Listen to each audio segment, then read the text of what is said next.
Thank you, Doug, and I really appreciate, especially our young people here, that you guys really care. And yes, you guys are special, and I think you guys should give a big hand to yourself for being here on this cold, damn day. Doug asked me to touch a little bit about the immigrants in our city, and especially there are a lot of refugees in Louisville, and we have many of those children who attend the schools with you all. So, but I also thought that maybe we should go back in history and see that how far along we have come as per protecting our children. Yes, violence is a major part, and we all are concerned, and we want our children, our youth be as healthy citizens as one could be.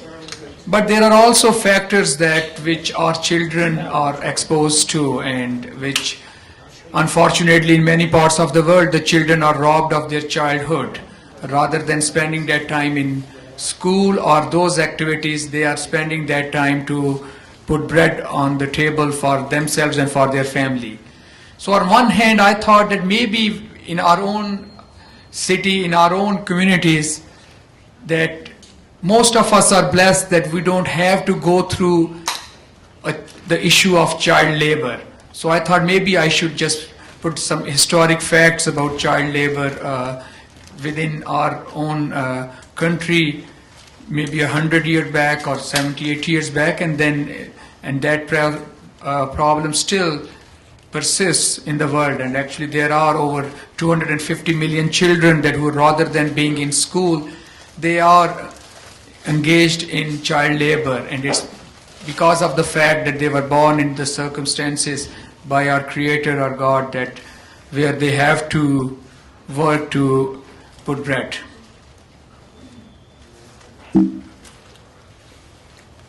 Gandhi once said that if we are to teach real peace in this world, and if we are to carry on a real war against war, we shall have to begin with the children. So it all starts from you guys. That is, the future lies in the hand of your generation, and this generation is the most important generation because now this world is a tiny village. It's a small global village, and they will have challenges which our generation never faced, but they will have an opportunity which our generation never had. Now on a Facebook, on a Twitter, you can reach to the far distant corners of this world, and you can send your messages. This is a very unique ability and a unique opportunity which can be utilized. I will also try to be a little quick because I know we are all already behind the schedule, so at least if I can spare 5 minutes for the next speakers, that would be great.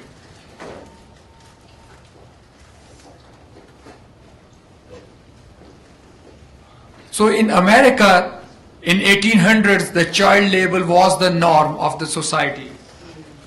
And these children, they worked in different kind of industries, 10 to 12 hours in the coal mines, in the conditions which are very hazardous to health. And most of these children, they were born into poor families, or their parents were recent immigrants and they had to work in these different industries to support themselves and family. So in 1870, the census reported that there were 750,000 children who were working, and they were under the age of 15.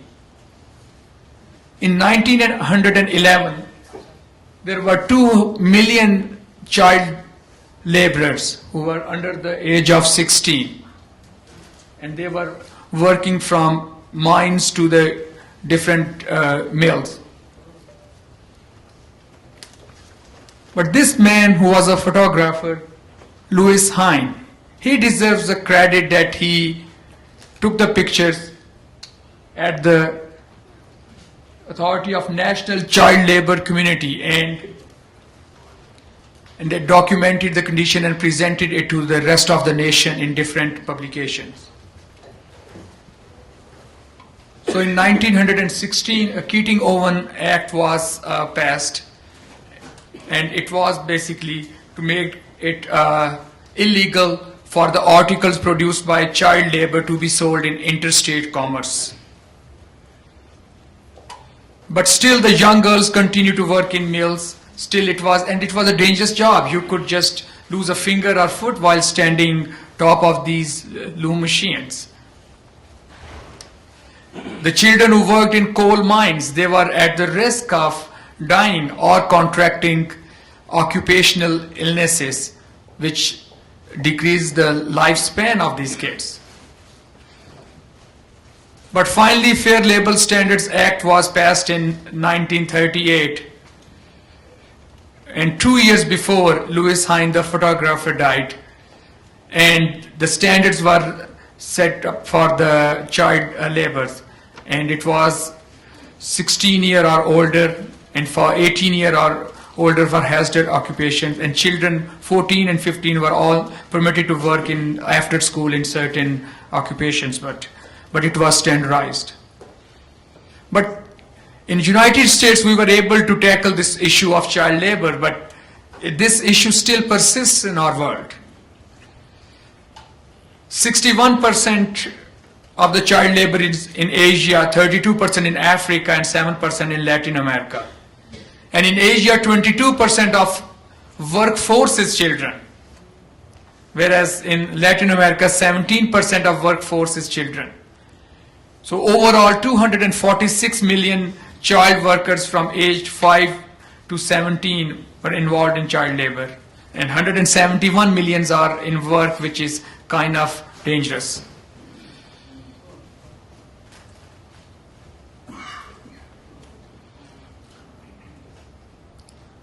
So it brings the point that these are the children that in their part of the world or in their homes or in families, education is not an issue there.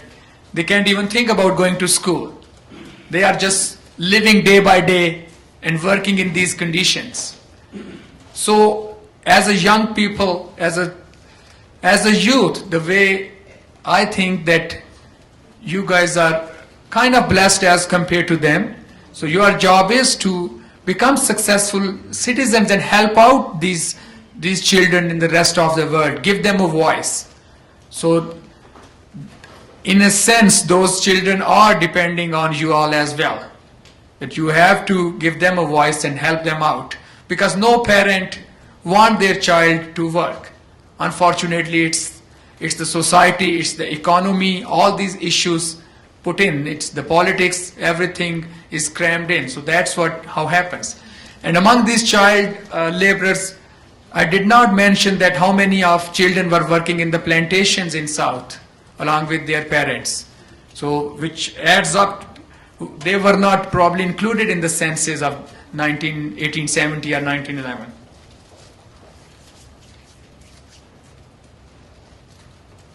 So safety and security don't just happen. They are the result of collective consensus and public investment. We owe our children, the most vulnerable citizens in our society, a life free of violence and fear. So as adults, it's our responsibility, and as young people, you have to trust your parents and your teachers that what they are telling you now, you will probably understand down the road in 10, 15 years that was for your own benefit. Indians were dragged from their homes in Georgia and they were resettled in Oklahoma, those in the Central Plains, and 4,000 of those died, majority of them being children. So the country passed through different phases of immigration. With each phase there was its own challenges. In 1840s and 50s, there are most of the folks, they immigrated from the Ireland. There was a big potato famine when there was thousands of people were dying there and they were moving to the new land. And if you look at that, help wanted, no Irish need apply. So there was discrimination against them. People thought that they were part of the problem, whereas they were fleeing their own land because of the famine which took millions of lives. Similarly, in late 1800, the Chinese immigrants, they were there. The Chinese Exclusion Act was passed against those. So the point which I'm trying to make is that many of these there are different circumstances. It's not easy for a person to leave their home or a land where they are born. There is, when Europeans settled America, the people who originally came here, they had persecution for their religious beliefs, and those were the original peoples. And yes, later on there were the traders and then the economy, and in the end, it's the Wall Street which rules everything. That's what becomes.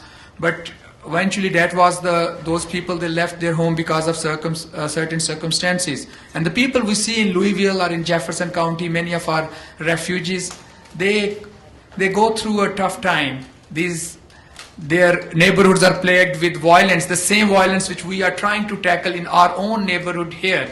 We are trying to make sure that this violence doesn't get out of hand. So these people they face the same violence, the same gangs which the Director Mueller in his previous assignment he was tackling, or Steve Conrad is trying to handle. That is the same problem, that it should not be out of hand, because in those countries, unfortunately, the law enforcement agencies, the politicians, they were not visionary enough. They did not tackle those issues, and that's why you see that these gangsters, they rule the cities and streets in these countries, and that's why those challenges are being faced by those kids. These gangsters are not friends of anyone. They are just friend of green pack, of lust and greed, and that's what they look at that. They don't care about your life or your youth or your family.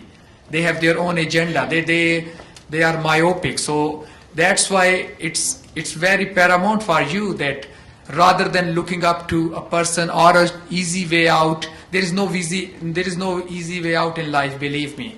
It is, you have to go through your hard work. So there is, rather than looking towards them, you need to look towards your parents. Your parents work their lives for you, for the kids. If I owe a whole lot of gratitude to my parents, being from a small town in Pakistan, that how my parents and my grandparents, how hard they worked. So similarly, your parents, your grandparents, your great-grandparents have sacrificed their lives for you guys. So that's why it's very important that you look up to them and you respect them and you give them the dignity which they deserve. Because believe me, in 10, 20, 30 years, there will be a time when you will be thinking about that, when you will have your own children, and then you will remember at that point that you will wish that you could go back in time and you can change the things, but it's going to be probably too late by then.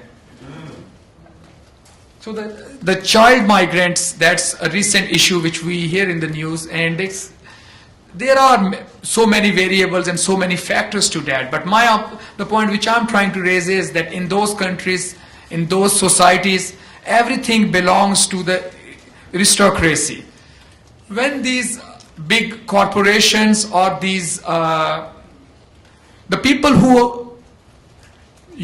corporations or the Wall Street or the people which you look at, their faith or their religion is money. Whether they are a Christian or a Muslim or belong to, but their faith is greed and their faith is money, and you will find these people in every part of the world and in every country, and their agenda is same, and they actually behind the scenes they all work together. In what they say in a third world or in a developing country, they used to say that in order to control the resources of that country, you need to control 5% of the population. But now they say that no, it's not 5%. If you can control 5 big families in that country, feudal, then you can control the resources. So this aristocracy in these countries, that's what the big problem there. There is no human right protection. It's very difficult to survive from day to day. And we are very blessed to live in a country where security, economy and politics is in different packages. They are not intertwined like in those countries that there is one family controlling your economy, your politics, and these are the same people who are responsible for their security. So that's why they see those difficult times. And we are blessed. We have challenging issues also, but many of those issues are nothing as compared to the rest of the world. When I was looking back in the history of child migrants, I came across this Britain's child migrant policy, which I didn't know about that. In over 130,000 children were sent out from from England, United Kingdoms to Canada to Australia and to Zimbabwe, which used to be called as Rhodesia those times. What were the motives? The motives was the British, they want to have a racial unity of British Empire by sending those Caucasian children to different parts of their empire. It was also cheap labor for the greed of industrialization, and then to boost the population of Australia, and then also to preserve in Zimbabwe, to preserve a white managerial elite role within the country. These days, these child migrants from Guatemala, we are seeing across those. So overall, as a young people, as what you guys can do is that if you work hard, you can reach to a solution, a political, economic solution in this world, because we have more than enough resources on this planet. We have more than enough for all of us on this. It's just our greed, it's just our feeling to lead others, to dominate people on the basis of our own beliefs.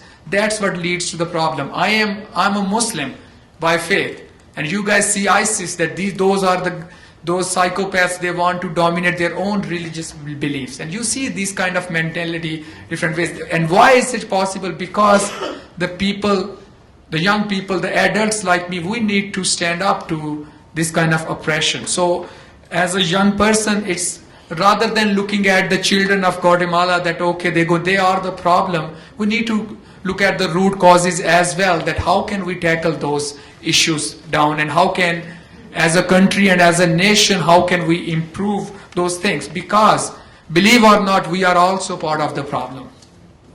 The moral is that I am a Pakistani Muslim American. I moved here 20 years ago, and I'm internal medicine doctor. I did fellowship in geriatric medicine. So you guys are very young for me, and it's not my usual audience. So pardon me if I lack anything, if I'm not up to date. So, but one thing which, with my experience, which I have learned in life is never stereotype and never generalize. Every human being has a different circumstance. Everyone, be sensitive and be compassionate.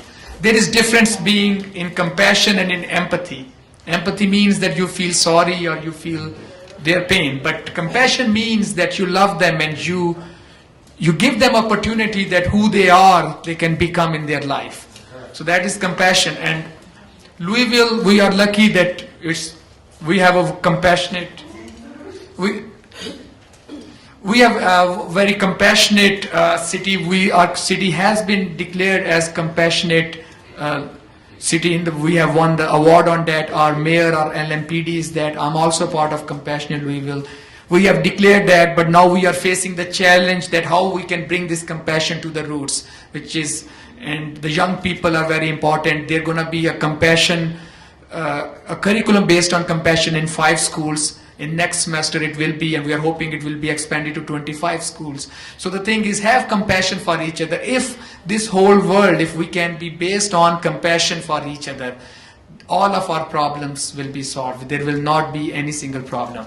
Compassion was the basis of teaching of Jesus, and the compassion was the Moses and Muhammad and all those good people. That was the compassion has been the essence. But as a society, as a world, we do not, we have lost track of compassion.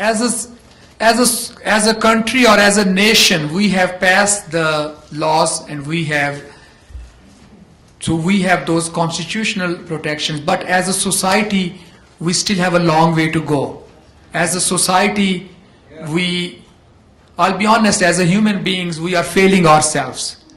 So the laws can always be there, but then it's up to us as a people to implement those, to bring the change. So as a human being, we are lacking the compassion. Some of us still live in those eras. Still we are insensitive. I see within my own Muslim community that they do not understand what I'm talking. And I think that which century are you guys from? So this is unfortunately those things as a society, and it's going to be a collective effort. As a collective action we need to go, and that's where I believe that compassion, if we feel the pain of other human being, if we feel the pain of a person in Ferguson, or if we feel a pain of a person within our own communities. As an immigrant, I felt that pain. I recently, with my doctor friends, formed an organization, Doctors for Healthy Communities, because in our Jefferson JCPS, only 30% of schools have a full-time nurse. And I'm a physician, and that is, God has given me this art. So what we are hoping that we will have nurses who will volunteer at least once a week in these schools. I already, with McFerrin Elementary School, I have done some walks to increase the awareness about childhood obesity. So you will see in few months that which my role as to pay back to my own community. But as a human being, it's up to us. And I think it starts from our home. My kids, they go to Goshen, and they are 7-year-old, and one day one of them used the N-word. They learned somewhere from the school. So you will ask me that, but maybe some parents are discussing still at their home. So as a human being, that's what our problem is. So we need to sit down with our children. We need to tell them that. So stereotyping, you cannot stereotype one human being. It's every person is responsible for their own. So whether it's on the both sides of the aisle and both sides of the fence. Yes, sir, you are right. And let's hope we see it in our own lifetime. That's a great question, by the way. We've had a lot of great-grandmothers up here saying, these are the same subject we've been talking about for 50 years. But it is getting better. But I want to ask you about child immigrants, that slide that you had. Louisville, are there a lot of child immigrants? Where are they from? Are they being bullied or marginalized? I worked with Catholic Charities and Kentucky Refugee Ministries volunteer. These two organizations, and I think they are very active and they are very compassionate, and I think that's one of the reasons that we see a lot of refugees in here. There's a big Bosnian community who fled the war with Serbia here in Louisville. Then we have the Somalians who are fled their country, which is basically close to a stone age now. There are no institution in that country at all. Then we have the people from the South Sudan. We have from the Burma. We have from other parts of the Africa. You guys probably know better than I do that there are I think over 90 languages spoken in JCPS schools. So majority of these kids, they have. When you see them next time, you just ask them what their story is. That they will have like you have stories to tell them, they have stories to tell you as well. That it's there is not of those children. I don't think that if they had a choice or if they have a circumstances, they would have been in their own lands of birth. But they are not here for economic reasons. These children, these refugees, they are from the risk of the persecution, and still. We are still the land. We were in 1600s, people were coming here for child persecution, and still we are. But we need to look into our own backshot, and we need to make sure that the things are there as well. And this is the one quote which is Rumi probably most of you guys know Rumi, Maulana Jalaluddin Rumi. He was a Muslim mystic poet. This is one of his quote which I try to remind myself when I try to stereotype or generalize things, that your task is not to seek for love, but merely to seek and find all the barriers within yourself you have built against it. So if we can break down all the barriers in our own heart, then there will not be any more issues that we have in Ferguson or in Miami. And lastly, St. Francis of Assisi, that you think that you are one person and maybe you cannot change the whole world and it's out of your hands. But always remember that if you have a single candle in your hand, all the darkness in the world cannot extinguish it.